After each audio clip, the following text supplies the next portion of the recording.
नमस्कार. हांव राजेश वैकुंठ दाबोळकर. भारतान नवीन पार्टीचे स्थापन जाल्ली आसा कॉक्रोच जनता पार्टी. ही पार्टी स्थापना जावपाक खरें म्हणल्यार क्रेडिट आमी सर्वोच्च न्यायालयाच्या मुख्य न्यायाधीशाक दिवपाक जाय. सर्वोच्च न्यायालय म्हणजे आमच्या पार्लमेंटाच्या पेक्षा वयर ती.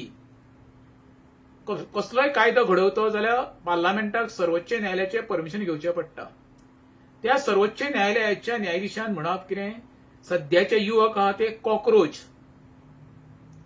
आता सध्याचे युवक आहात ते कॉक्रोच. क्रांती कोणी घडयल्या इतिहासाची नोंद घेया.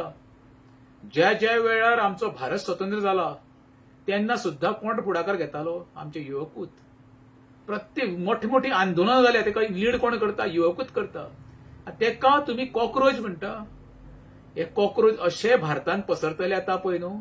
आणि बरे बरे राजकारणी कोण आसा पळय, बरे बरे पळय नामवंत पार्टी आसा, तांकां नाकी नवी येवपाच्या हे प्रत्येक राजकारण लक्षांत धरचे. आयज तुमी तांकां कॉक्रोच म्हणयता पळय, हे कॉक्रोच तुमच्या अशा घरांनी घुसतले पळय न्हू, तुका घरादारा साडून पळचे पडटले. आणि हीच खरी म्हाका दिसता क्रांतीची सुरवात जावपाची आसा. आयज आमचो युवक बेकारीन त्रस्त आसा, सैरवैर जाल्लो आसा, तांकां मार्गदर्शन करपाक कोण ना, तांकां मिसगायड केल्ले आसा. तितूनच्या तितून सर्वोच्च न्यायालयाचो एक न्यायाधीश तरुणांक कॉक्रोच म्हणटा. हेज्या सारकी अधोगती आनी कितेंच ना.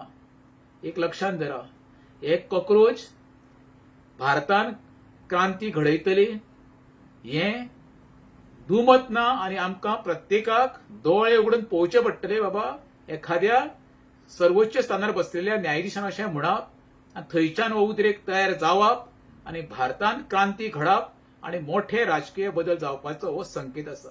देव बरें.